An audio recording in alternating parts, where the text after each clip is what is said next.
Regresamos.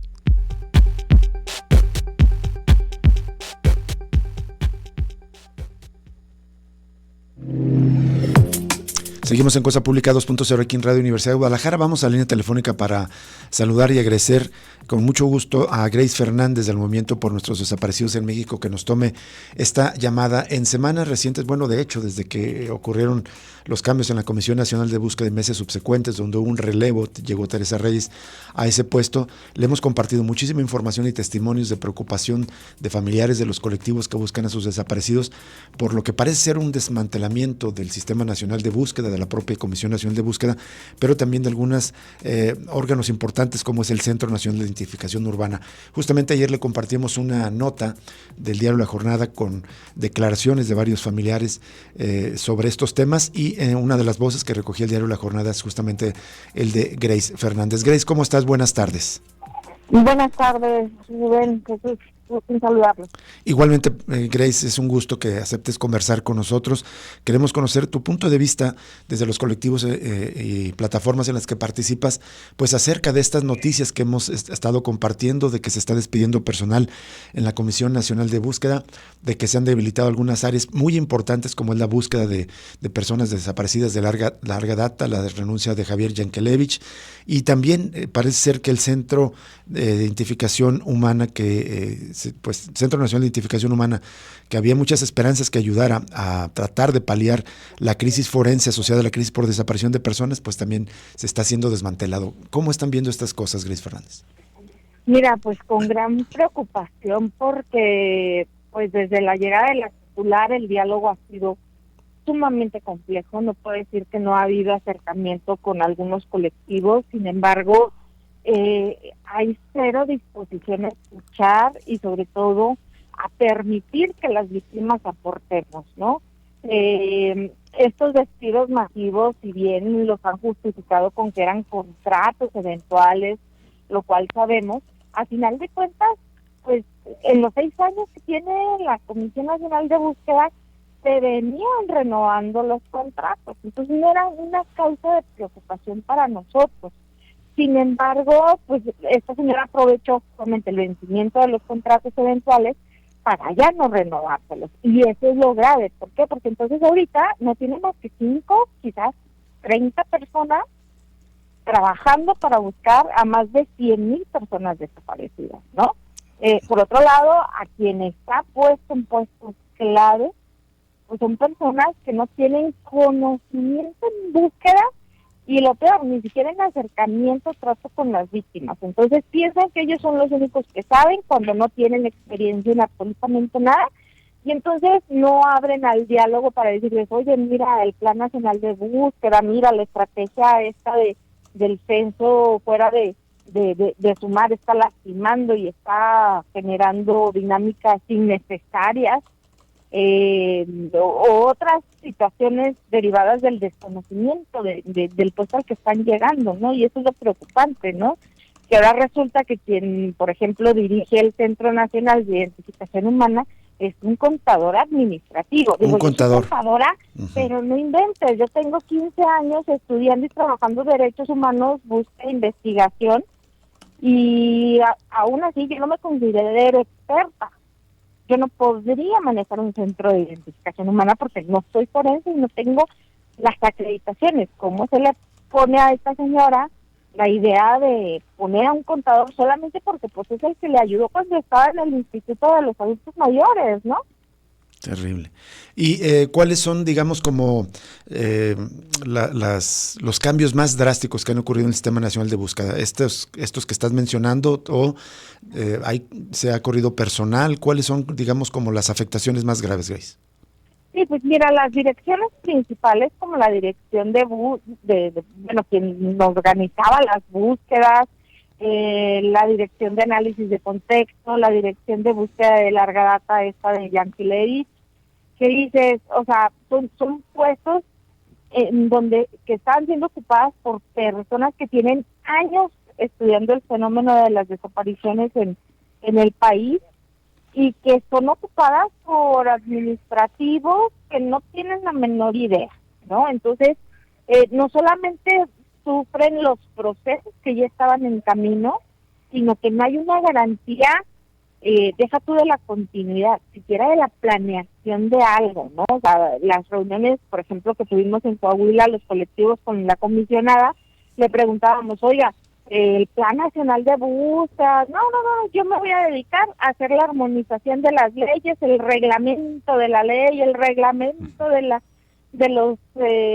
subsidios, el reglamento, no, espérame, pero, o sea, sí, pero ¿a qué hora se va a poner a trabajar, no? O sea, eso no estaba justamente porque había que dedicarle tiempo a buscar a las personas, a recuperar los cuerpos, que es algo urgente que se tiene que hacer y que no puede esperar a que usted se siente 3 años a pensar qué quiere hacer, ¿no? Entonces, el no poner gente preparada en esos puestos clave, pues es la garantía de la inoperabilidad de la Comisión Nacional de Búsqueda.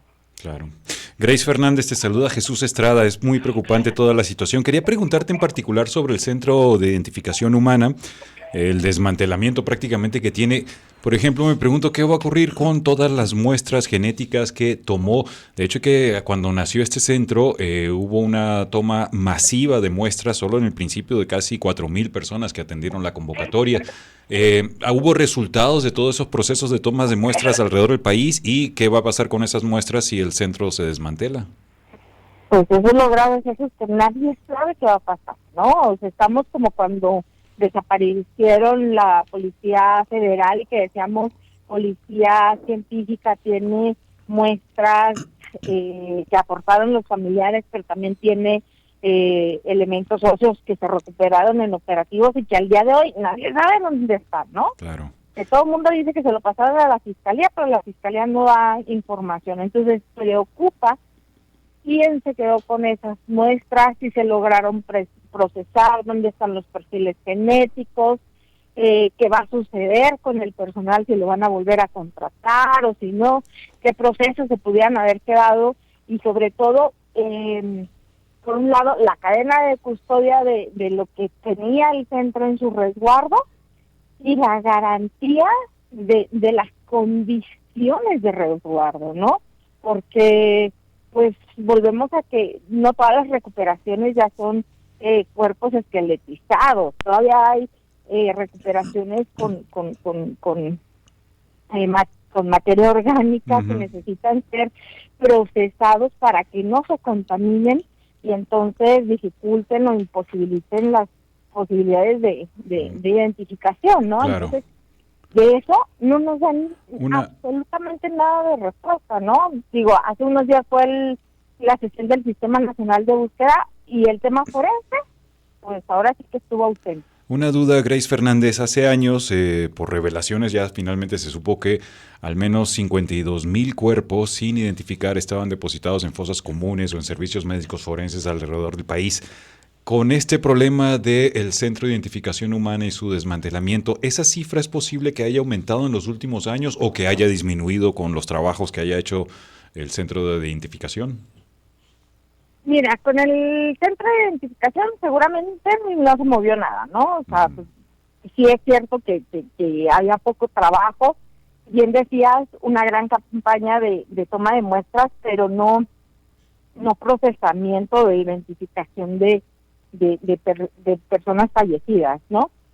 Sin embargo, también debemos considerar que hay recuperaciones que se hacían y que se siguen haciendo por los colectivos y que tendrían que estarse compartiendo información, ¿no? Entonces, pues, insisto, la preocupación va de que fuera de que nos digan cómo se están coordinando, pues nadie sabe qué pasó con lo que hicieron y qué va a pasar y cómo se van a coordinar. Ahora, hay algo muy importante que de verdad que me preocupa. En una de las reuniones estas con los colectivos, la comisionada hablaba de un censo que hizo el INEGI, quiero creer que es en materia de seguridad y que por ahí pusieron preguntas forenses, y ella hablaba de que no eran 52,000 cuerpos, ella hablaba que eran fragmentos óseos, ¿no? A lo que obviamente varias compañeras, y entre ellas yo, la cuestionábamos y le decíamos, a ver, esos 52,000 cuerpos, si bien lo reconoció tanto la comisionada Quintana como en aquel tiempo la FCR, está documentado en el ejercicio que hizo el Movimiento por Nuestros Desaparecidos de la Crisis Forense, a partir de solicitudes de transparencia. Exacto. Y cuestionamientos directos a las fiscalías, y hablábamos únicamente de cuerpos. Y entonces, no entramos a fragmentos, socios. Así es imposible, eso es un monstruo al que nadie le ha querido entrar. Ese dato, cuando ustedes lo publicaron, de hecho así lo explicaron, estaba fundamentado en las mismas respuestas que dieron las fiscalías y sistemas forenses de todo el país. Pero entonces, Grace, estamos terminando el sexenio.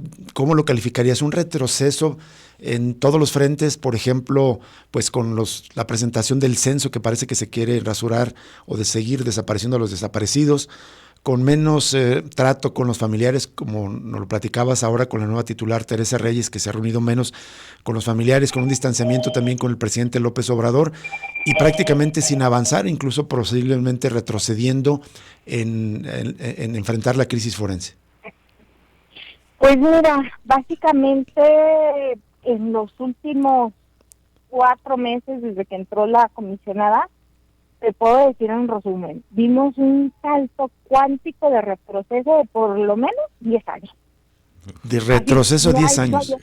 Retroceso 10 años, porque, o sea, cuando tú desconoces la dimensión, no solamente de los desaparecidos, porque están diciendo, nada más tengo 12,000 y de los otros no tenemos la más mínima idea, cuando debiera decir, de estos 36,000 que no tengo por dónde buscar, es lo que prueba que jamás se hizo absolutamente nada en las fiscalías y en las comisiones. Pero cuando te avientas un discurso donde dices y aseguras que el INEGI tiene la razón, cuando se ha documentado no solamente por organizaciones, sino por colectivos, el tamaño de la crisis forense, pues es, perdón, pero es una mentada de madre. O sea, no es nada más el desconocimiento, es la intención de minimizar el tamaño, la dimensión de esta tragedia.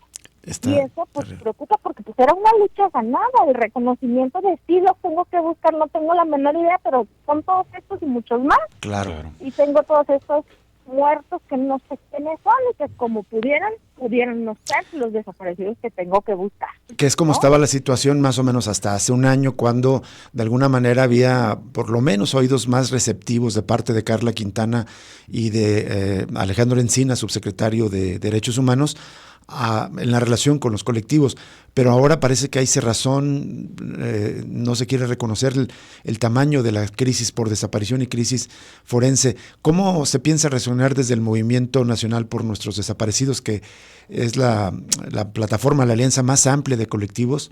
Tiene más de 80 colectivos de todo el país. ¿Está previsto alguna manifestación, algún pronunciamiento, alguna movilización para quizás tratar de corregir este cambio de rumbo en la política del actual gobierno en el tema de desapariciones, Grace?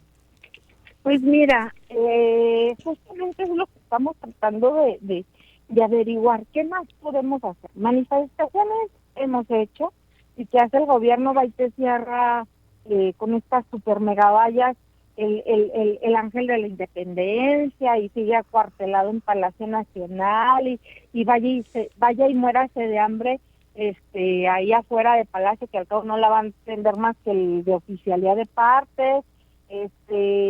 O sea, las mesas, por ejemplo, en Casa Yotzi, que también ya pues lamentablemente tronó. Y entonces dices, ¿qué me queda? O sea, si fueron con toda la desfachatez del mundo a Naciones Unidas a decir, estamos trabajando, y mira, al censo lo volvieron a llamar Estrategia Nacional de Búsqueda con Perspectiva de Vida, y nosotros tenemos 32 comisiones, estamos dando dinero, y tenemos el MEIS que no opera, y tenemos el Centro Nacional que no opera, y, o sea, a decir los puros cascarones que no han dado resultado. Seguimos teniendo las mismas 46 sentencias, pero no se apure, ¿no? O sea, eso es lo de menos. Grace Fernández, justo quería preguntarte, ¿hay posibilidades? Hay que recordar que en ese examen periódico universal ante Naciones Unidas hace 2 semanas, 39 países presentaron una batería de recomendaciones al gobierno mexicano. Muchas de ellas tienen que ver con la crisis forense, la crisis de desaparición, críticas al censo. ¿Tú crees que a través de esa presión internacional pueda venir algún tipo de respuesta o de cambio del rumbo de la estrategia del gobierno? Pues mira, no sé si por parte del gobierno, pero es de ahí la importancia de pues el apoyo internacional, ¿no? Que no sean solamente las víctimas mexicanas las que estemos señalando tendrías que estar haciendo esto y esto para combatir esta crisis, ¿no? Entonces, yo espero que la comunidad internacional, la misma por lo menos, que se pronunció en el EPU, pueda estar dando seguimiento a sus recomendaciones y presionando al Estado mexicano para, pues, ¿qué estás haciendo? ¿En qué te ayudo para que puedas lograr esto, no? Creo que un cambio muy importante, porque si bien en el examen periódico de años anteriores lo habían mencionado, ahora lo fueron como que un poquito más específicos en la necesidad de combatir la impunidad, ¿no? Es qué vas a hacer para que se judicialicen los casos, ¿no? Así es. Entonces, pues bueno, al menos de parte de las víctimas, yo creo que sí es un punto de nuestra agenda el seguir presionando a la comunidad internacional, pues para que nos ayude a que por lo menos por vergüenza, o pues bueno, vámonos a lo material, en el interés de que siga habiendo turismo, inversiones, pues atiendan el tema de las desapariciones, ¿no? Pero qué terrible afirmación nos haces, Grace, un retroceso de 10 años, terrible. Muchas gracias, Grace, por aceptar conversar con nosotros. Te agradecemos, como siempre, tu disposición para compartir información al auditorio de Radio Universidad de Guadalajara. Al contrario, un abrazo para los dos. Igualmente, Grace Fernández, gracias. Nos escribe por Twitter una usuaria que firma Silvia 42241013, dice: ¿será que se puede exigir la destitución de personal no capacitado para esos cargos tan delicados en materia de personas desaparecidas? Si no tienen preparación en esta materia, no son los indicados para responder a las familias con familiares desaparecidos. Totalmente de acuerdo, Silvia, es terrible esta afirmación. No solamente se perdió el poco avance que pudo haber ocurrido a comienzos del sexenio, sino que incluso se fue más atrás. Y es cierto, no hay avance en ninguno de los frentes. Muy, muy lamentable. Vamos a ir a una pausa y regresamos con más información en Cosa Pública 2.0.